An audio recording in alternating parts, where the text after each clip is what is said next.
Guys, bank Nifty expiry पे call का price 90 रुपए से सीधा 350 जाता हुआ नजर आया। इस एक मोमेंटम में मैंने भी पर्सनली 100% से ज्यादा रिटर्न्स कैप्चर किए 5 सिंपल से ऑप्शन बाइंग प्रो टिप्स को यूज करते हुए। ये ऐसे प्रो टिप्स होने वाले हैं जो डे टू डे बेसिस पे ऑप्शन बाइंग में तो आपको हेल्प करेंगे ही, एक्सपायरी ट्रेडिंग में इनकी स्पेशलिटी और भी ज्यादा बढ़ जाती है। वीडियो में हम कंप्लीट ट्रेड का ब्रेकडाउन देखेंगे, कहां पे मैंने एंट्री करी, कहां पे एग्जिट करी, क्या मेरा कंप्लीट प्लान था, जिससे आपको काफी सारे इंपॉर्टेंट साइकोलॉजिकल और टेक्निकल पॉइंटर्स सीखने को मिलेंगे। इसी के साथ वीडियो में एक सरप्राइज भी है आप सभी के लिए। सो छोटा सा पावर पैक वीडियो होने वाला है, कोशिश करें बिना स्किप करते हुए वीडियो को देखने की, जिससे कि आप उस सरप्राइज को ग्रैब कर सकें। चलिए सीधा वीडियो को शुरू करते हैं।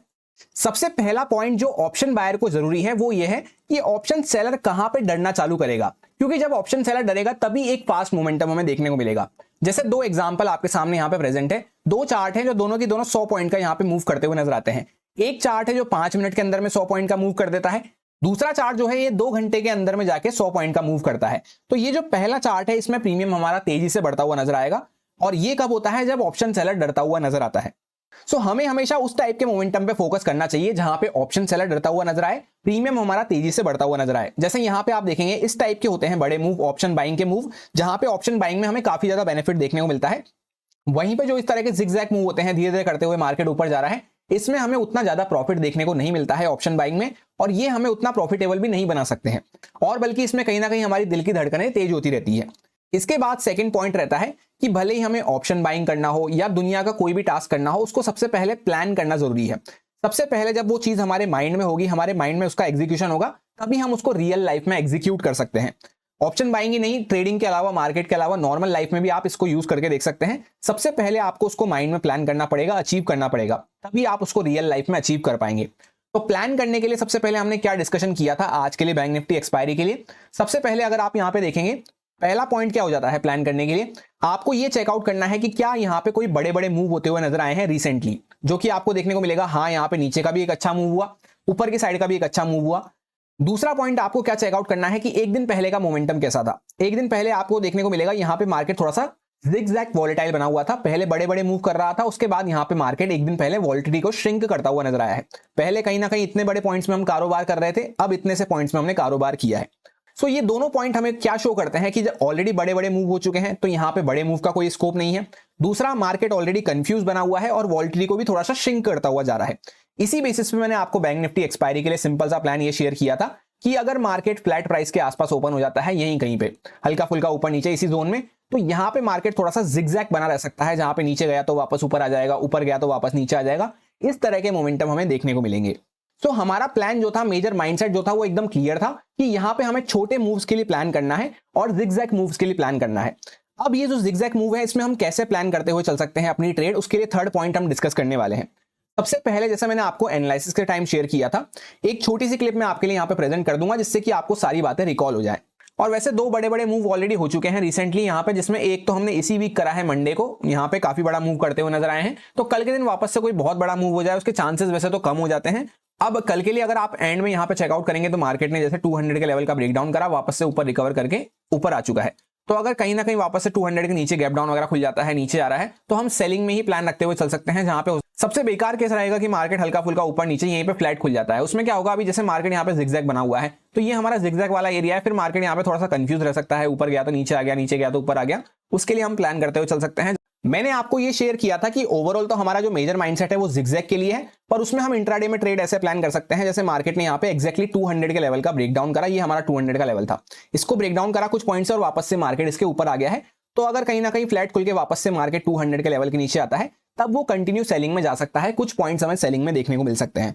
एक्जैक्टली आप देखेंगे मार्केट 200 के नीचे जैसे ही गया तो हमें कंटिन्यू सेलिंग का एक मोमेंटम देखने को मिला। पर इस टाइप के जो ये सेलिंग के मोमेंटम होते हैं, काफी अच्छे मोमेंटम तो थे, पर हम इसको कैच नहीं कर सकते हैं, क्योंकि मोस्टली जो इसमें मोमेंटम हुआ वो 1 मिनट के अंदर में, इनफैक्ट 1 सेकंड के अंदर में ही हो गया था। एक बार मैं आपको 1 मिनट टाइम फ्रेम का चार्ट यहाँ पे लगा के दिखाता हूं, तब आपको और अच्छे से समझ में आएगा। जैसे आप यहाँ पे चेकआउट करेंगे, ये जो फर्स्ट कैंडल है, ये मार्केट खुलते से ही 1 सेकंड में ही मार्केट गिर गया था।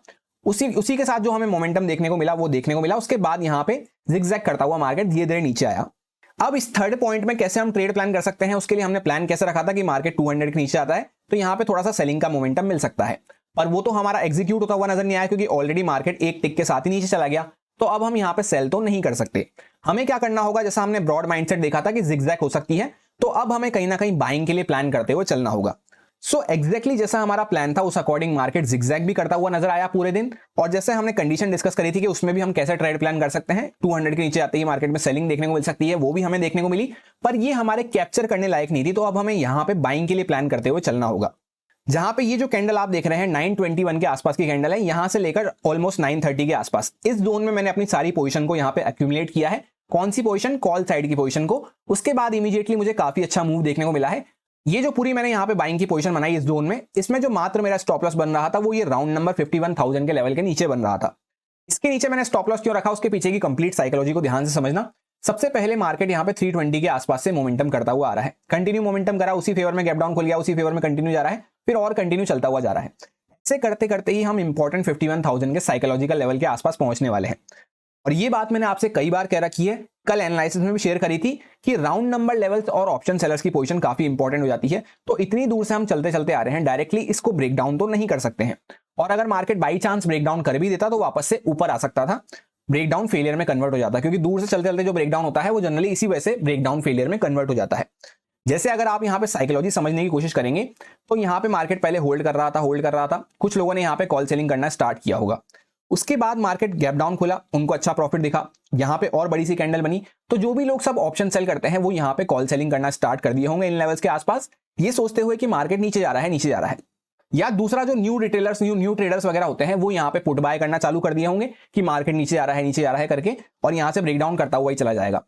इसी बात का हमें फायदा उठाना होता है कि जहां पे मेजॉरिटी लोग काम करना चाह रहे हैं, मेजॉरिटी यहाँ पे क्या सोच रही है, वो सब सोच रहे हैं कि मार्केट गैप डाउन खुला है, नीचे चलता हुआ चला जाएगा, बड़ी सी कैंडल वगैरह भी बना दिया है। तो मेजॉरिटी की साइड पे हमें काम नहीं करना, वो सब सेल करने का सोच रहे हैं, तब हमें कहीं ना कहीं बाइंग में फोकस रखते हुए चलना है। ये भी एक इंपॉर्टेंट पॉइंट हो जाता है जिस बेसिस पे मैंने यहाँ पे बाइंग करने का सोचा। अब फोर्थ इंपॉर्टेंट पॉइंट ऐसा क्या था जिस वजह से मुझे इतना अच्छा कॉन्फिडेंस आया कि मैं यहाँ पे गिरते हुए मार्केट को बाय कर सकता हूं, वो कॉन्फिडेंस के पीछे का रीजन मैं आपसे शेयर करने वाला हूं। जैसा कि बाइंग करने के पीछे का टेक्निकल रीजन मैंने आपको ऑलरेडी शेयर कर दिया, और यहाँ पे ऑप्शन चेन के अकॉर्डिंग मुझे कॉन्फिडेंस आता हुआ नजर आया। जैसा आप देखेंगे प्रो ट्रेडर्स यहाँ पे कंप्लीटली हमें बुलिश देखने को मिल रहे थे।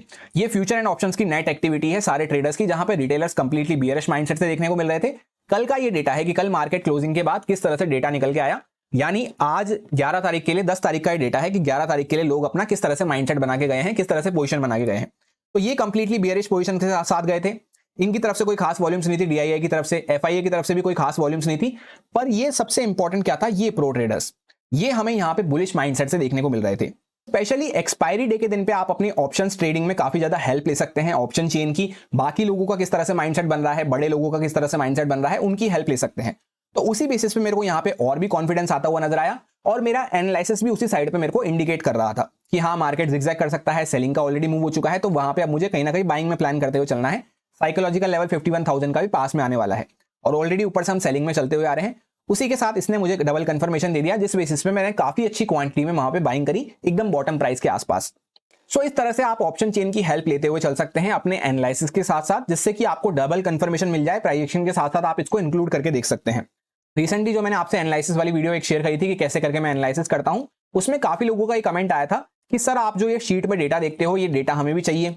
कुछ लोगों का ये कहना था कि सर हमें ये शीट ही दे दो। तो शीट तो जैसा मैंने आपको उस वीडियो में भी कहा था नहीं दे पाऊंगा, क्योंकि ये मेरी पर्सनलाइज शीट है जिसको मैंने पेड रूप से बनवाई थी, काफी अच्छा अमाउंट किसी को पे करके, और टाइम टू टाइम मुझे इसको अपडेट करवाना पड़ता है, उसमें भी अच्छा खासा अमाउंट लगता है। तो शीट तो मैं आपको नहीं दे पाऊंगा, पर रेगुलर बेसिस पे मेरी टीम आपको डेटा प्रोवाइड कर सकती है। डेली आपको चाहिए तो आप ज्वाइन बटन को कंसिडर कर सकते हैं। सब्सक्राइब बटन के पास में आपको ज्वाइन बटन देखने को मिल जाएगा, जिसमें 2 मेंबरशिप टीम ने चालू करी है। जहां पे एक बेसिक मेंबरशिप है जो मात्र 199 रुपीज की आपको देखने को मिलेगी, जिसमें ये शीट आपको रेगुलर बेसिस पे मिल जाएगी। और साथ के साथ जो अपकमिंग वीकेंड आने वाला है, इस पे मैं एक डेडिकेटेड वीडियो बना के अपलोड करने की कोशिश करूंगा वहां पे, जिससे आपको समझ में आएगा कैसे करके आप शीट को इंटरप्रेट कर सकते हैं और अपने ट्रेडिंग में इसको यूज ले सकते हैं। सो एक वो वीडियो मिल जाएगी आपको, और रेगुलर बेसिस पे ये शीट आपको वहां पे मिल जाया करेगी। दूसरी जो मेंबरशिप रहने वाली है वो थोड़ी सी एडवांस मेंबरशिप रहने वाली है, जिसका प्राइस 399 रुपीज रहेगा। उसमें कुछ एडिशनल पर्क्स रहेंगे जो आप वहां पे पढ़ सकते हैं वैसे तो, पर मैं आपको शॉर्ट में बता देता हूं, क्योंकि काफी लोग जैसा आप में से कमेंट करके बोल रहे थे कि सर आप पहले की तरह जैसे इंस्टा पे रिप्लाई देते थे, मेल्स में आप रिप्लाई देते थे, अब आप वैसे रिप्लाई नहीं कर पाते हो। टेलीग्राम का कमेंट सेक्शन भी आपने ऑफ कर दिया है। तो उसके पीछे का सिंपल सा रीजन ये है कि डेली बेसिस पे इंस्टा और मेल पे मेरे को हजारों मैसेज आते हैं, हजारों मेल्स आते हैं, तो सबको पर्टिकुलरली रिप्लाई करना पॉसिबल नहीं हो पाता है। और टेलीग्राम का कमेंट सेक्शन ऑफ करने के पीछे का रीजन, जैसे आप में से बहुत लोगों को पता है जो पुराने हमारे साथ जुड़े हुए हैं, कि उस पर काफी लोग ऐसे आ जाते थे जो आपस में फालतू की बातें करते रहते थे, गाली गलौज करते रहते थे, आपस में लड़ाई करते रहते थे। तो उस वजह से मेरे को टेलीग्राम का भी कमेंट सेक्शन ऑफ करके रखना पड़ा है। उस वजह से क्या हो रहा था, जो पुराने भी लॉयल मेंबर्स थे उनको प्रॉपर अटेंशन नहीं मिल पा रही थी, उनके क्वेरीज मैं सॉल्व नहीं कर पा रहा था, उनके कमेंट्स भी नहीं देख पा रहा था। सो उस वजह से एक एडवांस मेंबरशिप भी स्टार्ट कर दी है, जहां पे ये सारे ऑप्शंस की एक्टिविटी वगैरह तो आपको देखने को मिलेगी सही रेगुलर बेसिस पे।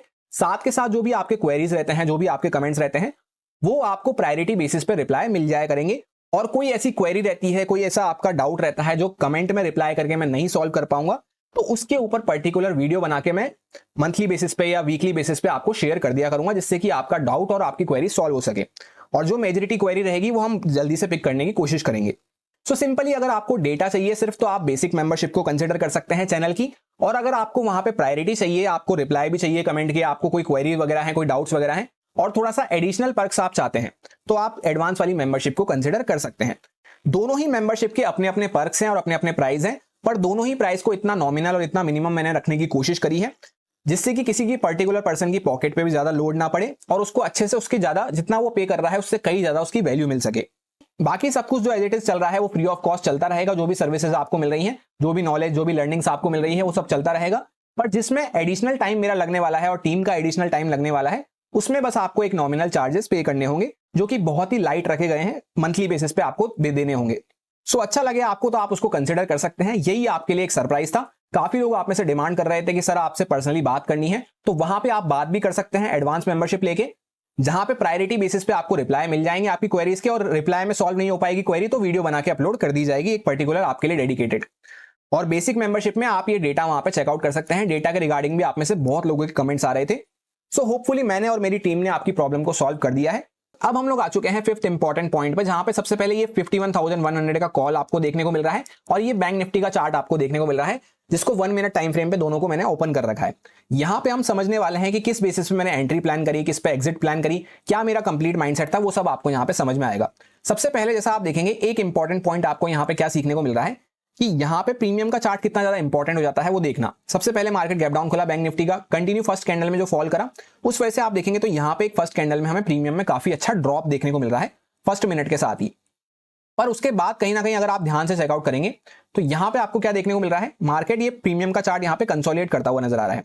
वहीं पे बैंक निफ्टी धीरे धीरे करता हुआ कहीं ना कहीं सेलिंग में बना हुआ है। तो प्रीमियम का चार्ट ये शो कर रहा है कि कोई ना कोई बार बार इसको सपोर्ट प्रोवाइड कर रहा है, क्योंकि यहाँ पे बैंक निफ्टी के चार्ट पे अगर आप ध्यान से देखेंगे तो ये हर बार अपना नया ब्रेकडाउन करता हुआ चल रहा है, बड़ी बड़ी कैंडल्स भी बना रहा है रेड कलर की, पर यहाँ पे कोई खास रेड कैंडल हमें देखने को नहीं मिल रही। और ये कहीं ना कहीं एक सर्टेन लेवल के आसपास, 90 के लेवल के आसपास कंसोलिडेशन कर रहा है बार बार, जो फर्दर यहाँ पे ये शो करता है कि ये और नीचे नहीं जा पा रहा। और जैसा कि आप यहाँ पे कर्सर देख सकते हैं, 926 की जो ये कैंडल है बड़ी सी रेड वाली, बैंक निफ्टी का चार्ट आप देख सकते हैं कितनी बड़ी रेड कैंडल है। वहीं पे ये जो 926 की कैंडल है, इसने अपना ब्रेकडाउन तक भी नहीं करा है। एक बार मैं आपको अच्छे से जूम करके दिखा देता हूं। ये कैंडल है 926 की, एग्जैक्टली ये वाली, इसने आप देख सकते हैं लेफ्ट साइड पे अपना ब्रेकडाउन भी नहीं करा है, जबकि यही सबसे बड़ी कैंडल यहाँ पे बनती हुई नजर आई है, यहाँ पे इस जोन के आसपास बैंक निफ्टी में। सो इस बेसिस पे मैंने यहाँ पे थोड़ा सा कॉल बाय किया था। और जैसा आप देख सकते हैं कुछ क्वांटिटी मैंने यहाँ पे बाय करी थी। फायर्स अकाउंट में जब भी हम बाय करते हैं तो जहां पे भी हम बाय करते हैं वहां पे ब्लू एरो दिखाता है, जैसे आपको देखने को मिल रहा होगा। 4 बार मैंने एंट्री प्लान करी थी। ऑर्डर बुक भी आपको यहाँ पे साथ के साथ देखने को मिल रही होगी, 2 बार यहाँ पे, 1 बार यहाँ पे और 1 बार यहाँ पे। ये 4 अलग अलग कैंडल्स पे 4 अलग अलग टाइम पे मैंने एंट्री प्लान करी थी। और उसके बाद जो मैंने फर्स्ट एग्जिट करी है वो प्रीमियम जब डबल हुआ वहां पे एग्जिट करी थी 50% क्वांटिटी। जैसा आप देख सकते हैं यहाँ पे रेड एरो आपको देखने को मिल रहा होगा, 200 प्लस जैसे ही गया प्राइस।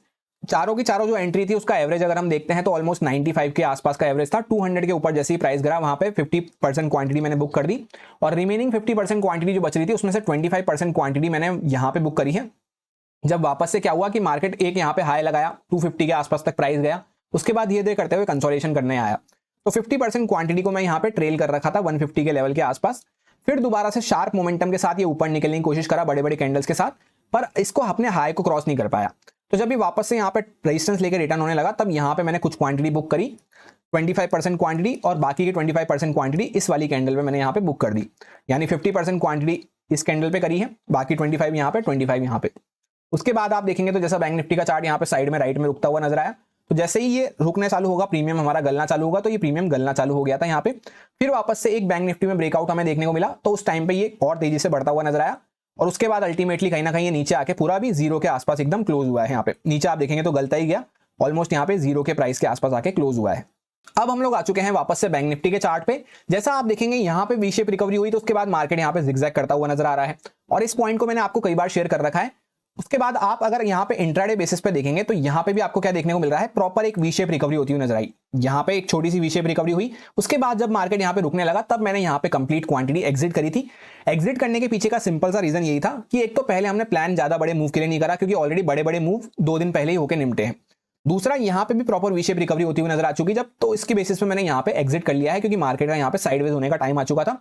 और लंबा साइडवेज अगर हो जाता तो यहाँ पे प्रीमियम और ज्यादा गलते हुए नजर आते।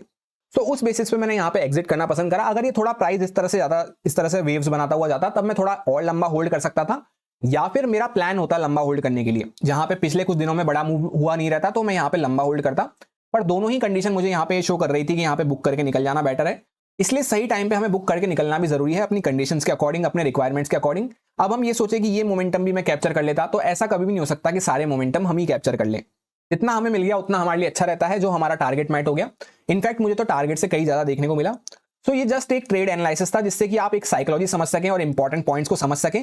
होपफुली ये वीडियो आपके ट्रेडिंग लाइफ में कुछ ना कुछ वैल्यू ऐड जरूर करेगा, कुछ ना कुछ लर्निंग पॉइंट्स, इंपॉर्टेंट पॉइंट्स आपको सीखने को जरूर मिले होंगे कि कैसे करके मैं अपना ट्रेड प्लान करता हूं, कैसे उसको मैनेज करता हूं, कहां पे उसको एग्जिट करना पसंद करता हूं। अच्छा लगा हो आपको वीडियो तो लाइक और कमेंट करके अप्रिशिएट कर सकते हैं। कुछ आपका फीडबैक हो, कुछ आपकी क्वेरी हो तो वो भी आप कमेंट करके बता सकते हैं। इस वीडियो में फिलहाल इतना ही, मिलते हैं किसी नेक्स्ट वीडियो में। Thank you.